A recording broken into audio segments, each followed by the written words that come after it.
الله عز وجل أمرنا بالوسيلة وأمرنا بالواسطة. يا أيها الذين آمنوا اتقوا الله وابتغوا إليه الوسيلة. وين الكلام ده يا زول؟ قول الله تبارك وتعالى يا أيها الذين آمنوا اتقوا الله وابتغوا إليه الوسيلة، ده معناته الواسطة. معناته ربنا عايزنا ناخد واسطة؟ كذاب ولا شنو؟ ده تفسير ابن كثير المجلد على حسب الطبعة اللي عندي الثاني، ده تفسير ابن كثير. وابتغوا إليه الوسيلة. قال ابن كثير قال سفيان الثوري حدثنا أبي عن طلحة عن عطاء والسدي وابن زيد وقال قتادة. معنات الوسيلة شنو؟ أي تقربوا إليه بطاعته والعمل بما يرضيه. يهودا أي تقربوا إليه بطاعته والعمل بما يرضيه. ما معناته واسطة بينك وبين الله يا سفيان الخنجر يا كذاب؟ بسم الله الرحمن الرحيم. الحمد لله رب العالمين والصلاة والسلام على رسول الله الأمين وعلى آله وصحبه وسلم تسليما كثيرا. أحبكم في حلقة في رد على الصوفي سفيان الخنجر اللي هو روج له قبل كم يوم فيديو بيتكلم فيه عن التوسل والوسيلة، ودار يجيز فيه التوسل البدعي. عشان أول معلومة نحن عشان قبل ما نخش في الغريق جوا، أول معلومة لازم تعرف إنه أهل السنة والجماعة ما بقولوا ما في توسل نهائي. في توسل بأسماء الله وصفاته أدلة كثيرة. في توسل بدعاء الرجل الصالح الحي ما الميت. في توسل بعملك انت الصالح. اما سفيان الخنجر هذا الجاهل عضو المجمع الصوفي جاب شبهات دار يروج بها التوسل بالنبي عليه الصلاه والسلام بعد مماته، ودار يجوز بها التوسل بجاه الرسول عليه الصلاه والسلام، لكن التوسل بجاهه بدعه زي ما قالوا العلماء، حنفصل بعد شويه. ودار يجوز التوسل بالاولياء والصالحين، ودار يخليك تعمل واسطه بينك وبين الله عشان تقع في الشرك بالله تبارك وتعالى. هذا الصوفي الجاهل اللي اسمه سفيان الخنجر. طيب، أول مادة، أول كذبة في بداية الفيديو بتاعنا، إن شاء الله حنمسك الفيديو بتاعه يعني خطوة أو لقطة. طيب نشوف أول كذبة سفيان الخنجر الصوفي الجاهل ونرجع لكم تاني. الله عز وجل أمرنا بالوسيلة وأمرنا بالواسطة. يا أيها الذين آمنوا اتقوا الله وابتغوا إليه الوسيلة. يا أخي معقول يا جماعة؟ وين الكلام ده يا زول؟ قول الله تبارك وتعالى يا أيها الذين آمنوا اتقوا الله وابتغوا إليه الوسيلة، ده معناته الواسطة. معناته ربنا عايزنا ناخد واسطة؟ كذاب ولا شنو؟ وين تفسيرك الآية دي؟ جبت التفسير ده جبته من وين؟ هو ربنا عز وجل قال لنا الكفار ديل المشركين ديل وقعوا في خطأ لما جعلوا بينهم وبين الله واسطة. قال تبارك وتعالى والذين اتخذوا من دونه أولياء ما نعبدهم إلا ليقربونا إلى الله زلفى. ربنا عز وجل قال الناس ديل وقعوا في الشرك لأنهم جعلوا وسائط بينه وبين الله. طيب، كلمة الوسيلة التي جاءت في هذه الآية ما معناتها الواسطة؟ كيف الكلام ده؟ نجيب القرآن الكريم، نجيب التفاسير. انت يا صوفي يا الخنجر لما انت اتكلم بالقرآن الكريم وبالتفاسير، ما تخم الناس ساي. ده تفسير ابن كثير المجلد على حسب الطبعة اللي عندي الثاني، ده تفسير ابن كثير. طيب نشوف معنى الوسيلة، هل معناتها الواسطة زي ما انت قلت يا كذاب؟ هل معناتها الواسطة؟ قال تبارك وتعالى في سورة المائدة يا أيها الذين آمنوا اتقوا الله وابتغوا إليه الوسيلة وجاهدوا في سبيله لعلكم تفلحون. طيب، قال ابن كثير، دفع ابن كثير انت صوفي كذاب، وين الواسطة؟ قال ابن كثير يقول تعالى آمرا عباده المؤمنين بتقواه، وهي إذا قرنت بالطاعة كان المراد بها الانكفاف عن المحارم، وقد قال بعدها وابتغوا إليه الوسيلة. قال ابن كثير قال سفيان الثوري حدثنا أبي عن طلحة عن عطاء والسدي وابن زيد وقال قتادة. معنات الوسيلة شنو؟ أي تقربوا إليه بطاعته والعمل بما يرضيه. يهودا أي تقربوا إليه بطاعته والعمل بما يرضيه. ما معناته واسطة بينك وبين الله يا سفيان الخنجر يا كذاب؟ انت تخون منو يا زول؟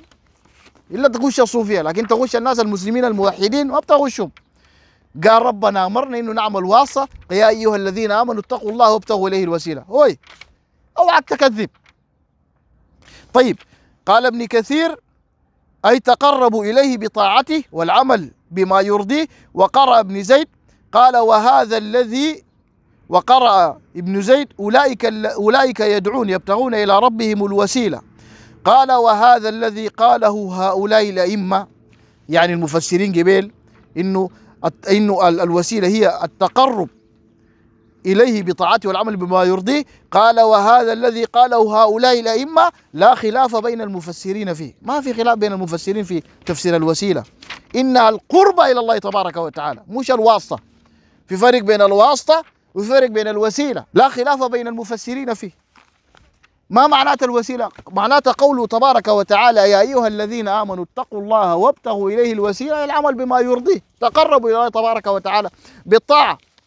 ما معناته بالوسيله؟ ما معناته بالواسطه؟ ما تغش الناس. طيب، وفي اللغه جاءت عند ابن منظور في لسان العرب الوسيله هي المنزله والدرجه والقربه، ووصل فلان الى الله اذ عمل عملا. ما معناتها واسطه بينك وبين الله. تكذبوا يا اخي، دارين الناس يقعوا في الشرك، يخلوا الشيوخ واسطه بينهم وبين الله، يقول لك ان احنا وسخانين اللي بيوصلونا. هوي عملوا حسابكم. طيب، نشوف الكذبه الثانيه عشان يجيز بها التوسل البدعي، وهذا اثر ضعيف. طيب نشوف ونرجع لكم تاني.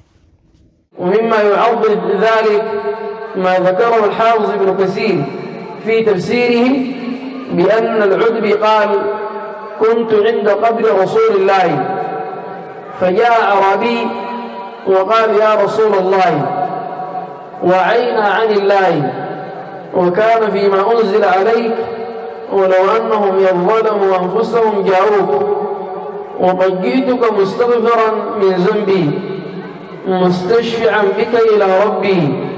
ثم أنشد قائلا يا خير من دفنت بالقاع أعظمه فطاب من طيبهن القاع والأكم نفس الفداء لقبر أنت ساكنه فيه العفاف وفيه الجود والكرم وصاحباك فلا أنساهما أبدا مني السلام عليكم وما جرى القلم.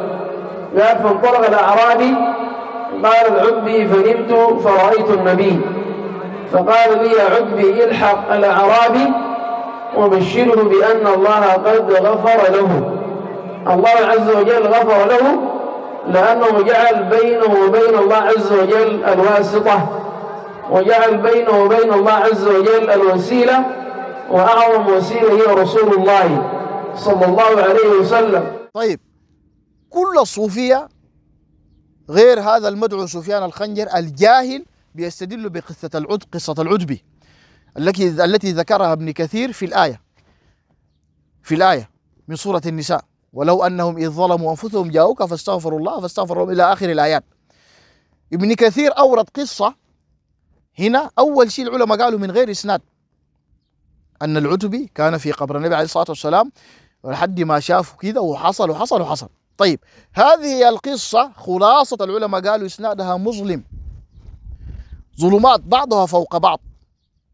قال الإمام السهسواني في كتابه صيانة الإنسان من وسوسة الشيخ دحلان قال هذه القصة ضعيفة إسنادها ظلمات بعضها فوق بعض، ما ثابتة في السنة. عشان تقول كلامك اللي قلته ده يا سفيان الخنجر إنهم يجوا لقبر النبي عليه الصلاة والسلام بعد ما مات ويتوسلوا به ويدعوا من دون الله عز وجل، وده الشرك بالله تبارك وتعالى، لأنه ربنا عز وجل دائما ندعو الله براو، دائما ندعو وحده لا شريك له. قال تبارك وتعالى وإذا سألك عبادي عني فإني قريب أجيب دعوة الداعي إذا دعان فليستجيبوا لي وليؤمنوا بي لعلهم يرشدون. ربنا عز وجل قال وأن المساجد لله فلا تدعوا مع الله أحدا، وجاب شبهات كثيرة جدا نحن إن شاء الله حنفصلها في كل حلقة. هذا المدعو سفيان الخنجر الجاهل دار تجيز التوسل البدعي، يقول لك يتوسل بجاه الرسول، جاه الرسول موجود لكن التوسل به بدعة، ما في دليل. يا أخي النبي صلى الله عليه وسلم ما قال توسلوا بجاه فإن جاه عند الله عظيم، حديث ضعيف ما صحيح. فنسأل الله تبارك وتعالى السلام والعافية، ونسأل الله عز وجل أن ينقذ السودان من هؤلاء البشر. دائما نخلي الله عز وجل وندعو الموتى. جاب شبهات كثيرة نتفرغ لها إن شاء الله في حلقات أخرى. جزاكم الله خير وبارك الله فيكم، والسلام عليكم ورحمة الله وبركاته.